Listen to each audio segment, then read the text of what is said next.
Գյուրջան Կասկադ, հասանելի բնակարաններ 65 ամիս մարման ժամկետով։ Ազգային ժողովի մեծարգո նախագահի հարգելի տեղակալ եւ բացակա տեղակալ նույնպես հարգելի, ազգային ժողովի հարգելի պատգամավորներ, կառավարության հարգելի անդամներ, հարգելի ներկաներ, սիրելի ժողովուրդ։ Քննարկում ենք Հայաստանի Հանրապետության կառավարության 2021-2026 թվականների ծրագրի 2024 թվականի կատարման ընթացքի եւ արդյունքների մասին զեկույցը եւ առաջին բանը, որ պիտի ընդգծեմ, այն է, որ 2018 թվականի ժողովրդական ոչ բռնի Թավշյա հեղափոխությունից հետո միայն 2024 թվականի արդյունքներով Հայաստանի Հանրապետության պետական բյուջեի եկամուտները ավելի քան կրկնապատկվել են, ավելանալով 1.3 տրիլիոն դրամով։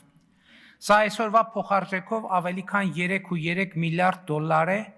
այսինքն հեղափոխությունից հետո միայն 2024 թվականին Հայաստանի պետական բյուջե մուտք է եղել հավելյալ 3.3 միլիարդ դոլար։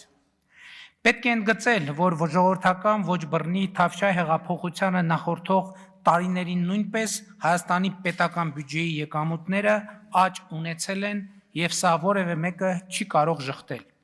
Բայց 2018 թվականի հեղափոխությունը բյուջեի աճին նոր տեմպ է տվել ու բոլոր միջինացված թվերը հանած միայն հեղափոխության բերած տեմպի շնորհիվ Հայաստանի Հանրապետության պետական բյուջե 2018-ից 2024 թվականը լրացուցիչ մուտք է եղել ավելի քան 1 տրիլիոն 684 միլիարդ դրամ կամ 4.2 միլիարդ դոլար։ Սա կրկնում եմ այն գումարն է, որ պետական բյուջե մուտք է եղել նախորդող շրջանի, մասնավորապես 2011-2017 թվականների բյուջեի աճի միջինացված թվերից ավել։ Այսինքն, յետհեղափոխական 7 տարիների ընթացքում Հայաստանի Հանրապետության պետական բյուջե մուտք է եղել հավելյալ 4.2 միլիարդ դոլար։ Եվ սա ուշադրություն դարձրեք, COVID-ի համավարակի եւ պատերազմի տարվա ներառմամբ եւ այս թվի մեջ բնականաբար չի ներառված պետական պարտքը չի հաշվառվում ընդհանրապես որպես պետական բյուջեի եկամուտ։ Այս թվի մեջ չեմ ներառել նաեւ Հայաստան համահայկական հիմնադրամի կողմից 2020 թվականին պետական բյուջեին փոխանցված գումարները։ Այսինքն խոսքը բյուջեի մաքուր հեղափոխական եկամտի մասին է։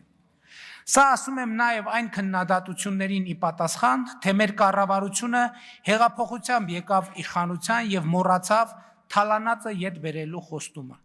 Բայց 4.2 միլիարդ դոլարը օդից է ընկել, սիրելի ժողովուրդ, հարգելի ներկաներ, որտեղից այս 4.2 միլիարդ դոլարը։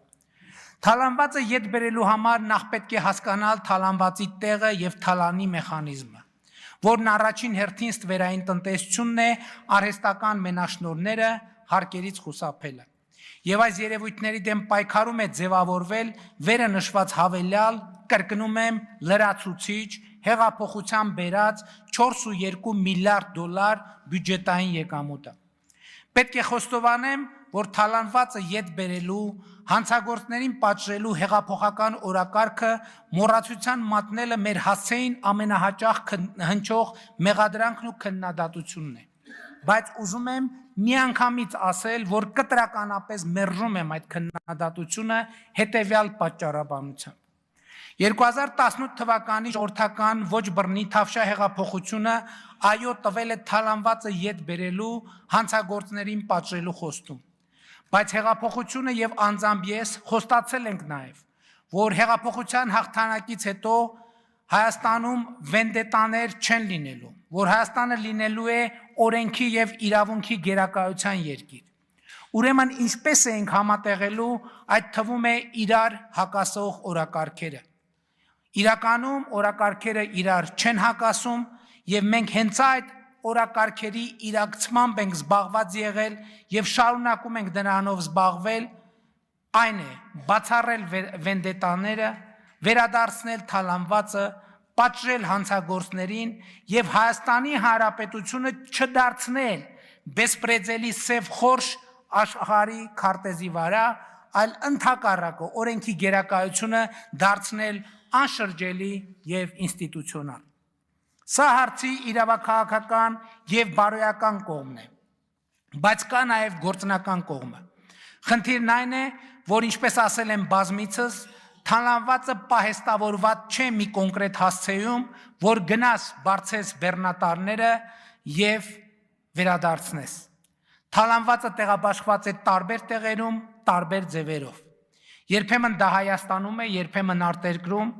երբեմն մեզ հայտնի անձանց անունով է, երբեմն մեզ լրիվ անծանոթ դրածո անձանց անունով, երբեմն անշարժ գույք է, երբեմն գումար,